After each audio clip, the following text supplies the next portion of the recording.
अस्सलाम वालेकुम स्टूडेंट्स, आज हम स्टार्ट करेंगे काशी मीन वैल्यू थ्योरम, जो कि पेपर के लिए बहुत इंपॉर्टेंट है। अक्सर पेपर में ये स्टेटमेंट में पूछा जाता है कि state and prove Kashi mean value theorem, या फिर हमें इसकी स्टेटमेंट दी जाती है, कहा जाता है कि इसको प्रूव करें। तो दोनों मेथड से ये क्वेश्चन हम पेपर में आता है। तो आज हम सबसे पहले इसकी स्टेटमेंट देखते हैं जी। स्टेटमेंट इसमें है, कहता है कि if two function f f x and g f x are continuous on close interval a b, differentiable on open interval AB, g dash of x is not equal to 0 for all x belong to open interval AB, then there exists at least one point C belong to open interval AB such that f of b minus f of a over g of b minus g of a is equal to f dash of c over g dash of c। तो ये सारी statement है जी Kashi mean value theorem की। कह रहा है कि अगर हमारे पास दो फंक्शन हों और वो दो फंक्शन दोनों किसी क्लोज इंटरवल पर कंटिन्यूस हों, तो ये बात हमें रखनी है कि कंटिन्यूस हमेशा क्लोज इंटरवल पर ही होते हैं। और कहता है कि वो function open interval a b पे डिफरेंशिएबल हों, तो फिर जो जी एफ एक्स होगा उसका डेरिवेटिव ज़ीरो नहीं होना चाहिए। उसकी क्या वजह है, उसकी वजह मैं आगे बताता हूँ। और जो ओपन इंटरवल है, ठीक है, उस इंटरवल पे डेरिवेटिव इसका ज़ीरो नहीं होना चाहिए। तो जब ये तीन कंडीशन आ जाएंगी तो फिर क्या कहता है कि इस ओपन इंटरवल में एक ऐसा पॉइंट सी होगा जो ये वाली कंडीशन को वेरीफाई करेगा। अब देखें जी, जी ऑफ एक्स मैंने लिखा डेरिवेटिव ज़ीरो नहीं होना चाहिए, तो इधर जी का डेरिवेटिव आ रहा है। अगर यहाँ पे ज़ीरो आ जाए, ठीक है, तो सारा स्टेटमेंट सारी गलत हो जाती है, इसलिए हम जी का डेरिवेटिव ज़ीरो नहीं लेते इस थ्योरम में। तो ये थी इसकी स्टेटमेंट। अब इसको प्रूव करते हैं जी। प्रूव में सबसे पहले हम क्या काम करना है, हमने एक फंक्शन कंसीडर कर लेना, अपनी तरफ से कोई एक फंक्शन कंसीडर कर लेना। जो क्वेश्चन में हमें फंक्शन दिया गया जी, एफ एफ एक्स दिया गया और जी एफ एक्स दिया गया, इन दोनों को प्लस करके मैंने एक फंक्शन लिखा जी, phi f x is equal to m f f x plus n g f x. जो हमें क्वेश्चन में एफ एफ एक्स और जी एफ एक्स दिए गए थे, उन दोनों को मैंने प्लस करके एक फंक्शन बना लिया, इसको मैंने इक्वेशन ए का नाम दे दिया। अब यहाँ पे एम एन जो है ये कांस्टेंट है, ठीक है। और फिर हमने पढ़ा हुआ है पीछे भी रोल थ्योरम में भी, अगर दो फंक्शन हमारे पास सम हो रहे हों, कंटिन्यूस हों, तो उनका सम भी कंटिन्यूस होगा। तो फिर क्या होगा, phi f a is equal to phi f b होगा। अब हमने क्या काम करना है, फाई एफ ए निकालना है। कहाँ से निकालेंगे, ये जो इक्वेशन ए है इसमें जिधर एक्स आ रहा है ना, इसकी जगह पे ए पुट कर देंगे, तो ये हमारे पास फाई एफ ए बन जाएगा। अब फाई एफ बी निकालने के लिए क्या काम करेंगे, इस क्वेश्चन को जिधर एक्स है उसकी जगह बी पुट करेंगे, तो हमारे पास फाई एफ बी बन जाएगा। अब फाई एफ ए और फाई एफ बी दोनों को इक्वल रख लेंगे, दोनों को इक्वल रखा तो हमारे पास फाई एफ ए ये आ गया और फाई एफ बी ये आ गया। अब यहाँ पे हमने क्या काम करना है, यहाँ पे हमने कहना है जिनके साथ एम है या जो एफ़ वाले फंक्शन है उनको सेपरेट कर लेंगे और जी वाले फंक्शन को सेपरेट कर लेंगे।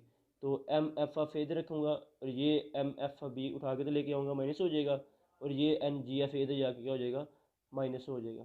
तो अब हमने क्या काम करना है, अब इन दोनों में से हमने एम को कॉमन कर लेना है, तो हमारे पास f of a minus f of b आएगा। लेकिन मैंने माइनस एम कॉमन किया, इसकी क्या वजह है, इसकी वजह ये है कि हमारे पास इधर बी पहले आ रहा है और ए बाद में आ रहा है। तो इधर ए पहले है बी बाद में है, तो माइनस को भी साथ कॉमन करेंगे तब जाके हमारी ये स्टेटमेंट आएगी। तो हमारे पास माइनस एम इन दोनों में से कॉमन करेंगे, आपके पास आ जाएगा f of b minus f of a. अब इन दोनों में से मैं जब माइनस करूँगा, एन कॉमन करूँगा, तो g f b minus g f a ये चीज़ आ जाएगी। तो क्या करूँगा, ये जी एफ बी वाला इधर आगे डिवाइड कर दूँगा, तो हमारे पास ये माइनस एम इधर आगे डिवाइड हो जाएगा, तो हमारे पास ये सी इक्वेशन बन जाएगी।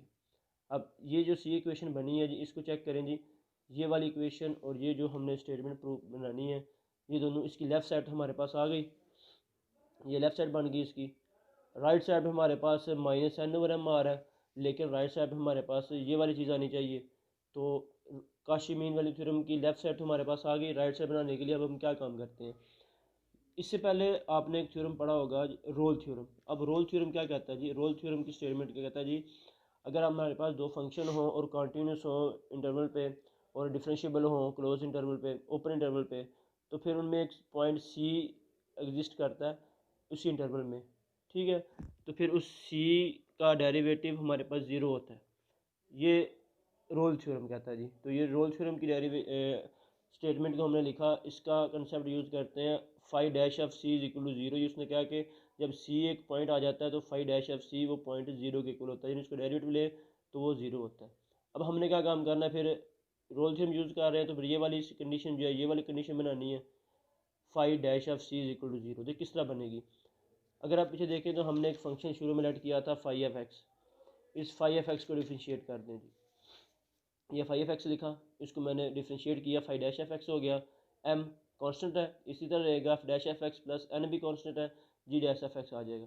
ठीक है, फिर क्या करना है, इस इक्वेशन में एक्स की जगह पे सी पुट कर देंगे, क्योंकि हमें फाई एफ सी चाहिए, इधर फाई एफ एक्स है, तो फाई एफ सी का कैसे बनेगा, जब एक्स की जगह पे सी पुट कर देंगे। Phi dash f c is equal to m dash f c plus n dash f c. अब इधर लिखें जी, using Rolle theorem. Rolle theorem क्या कहता है जी, f dash f c zero होता है, इसके लिए मैंने ज़ीरो पुट कर दिया, बाकी ये चीज़ हमारे पास आ गई। अब यहाँ से मैंने क्या काम किया, मैंने यहाँ से एक फंक्शन को उठा के तो ले आया हूँ, दोनों प्लस हो रहे हैं, एक को उठा के तो लेके आया हूँ, माइनस हो गया। अब यहाँ से मैंने क्या काम करना, अब यहाँ से मैंने ये माइनस एन ओवर एन की एम की कीमत निकाल ली। तो किस तरह कीमत निकालेंगे, माइनस एन को उधर रखेंगे, जी डैश एफ, सॉरी इधर सी आता है क्योंकि हमने सी रिप्लेस किया हुआ है ना, ये वाला, तो इधर आके डिवाइड हो जाएगा, जी डैश एफ इधर आके नीचे आ जाएगा, जी एम इधर आके डिवाइड हो जाएगा। माइनस एन ओवर एम की वैल्यू हमारे पास आ गई, एफ डैश एफ सी और जी डैश एफ सी। इसको हम इक्वेशन सी में पुट करेंगे, इस जगह पे लेफ्ट साइड हमारे पास पहले आई हुई है, इसकी जगह पे हम ये वाली वैल्यू लिखेंगे, तो फाइनल हमारे पास इसकी स्टेटमेंट आ जाएगी जो हमने क्वेश्चन की स्टेटमेंट लिखी थी, ये वाली। तो ये था हमारे पास Rolle Cauchy mean value theorem, जो हमारे पास दो फंक्शन हो कंटिन्यूस और डिफरेंशिएबल किसी इंटरवल पे, तो उन पे अप्लाई होता है जी। तो ये स्टेटमेंट इसकी भी याद करनी पड़ेगी और इसका प्रूफ भी, दोनों एक साथ पेपर में पूछे जाते हैं। अब इसकी हम एक एग्जांपल चेक करते हैं जी, एग्जांपल नंबर 7 है, बुक में दी गई है। कहता है कि late F f x is equal to x square ji f x x cube, verify Cauchy mean value theorem on interval a B, also find सी। कहता है कि आपके पास दो फंक्शन है एफ एफ एक्स जी एफ एक्स, इनके पर आपने verify करना है जी कॉची मीन वैल्यू थ्योरम और सी की वैल्यू फाइंड करनी है। तो इसको सॉल्व कर लेते हैं जी। तो ये हमारे पास एफ एफ एक्स है एक्स स्क्वायर जी एफ एक्स एक्स क्यूब, जो कंटिन्यूस है 1-2 इंटरवल पे और डिफरेंशिएबल है ओपन इंटरवल 1-2 पे। ठीक है, तो सोल्यूशन में लिखेंगे, दोनों फंक्शन को लिख लिया। आप इंटरवल हमारे पास ए बी होता है, A1 है तो B2 है, ये दो इंटरवल जो दिए गए A1 B2।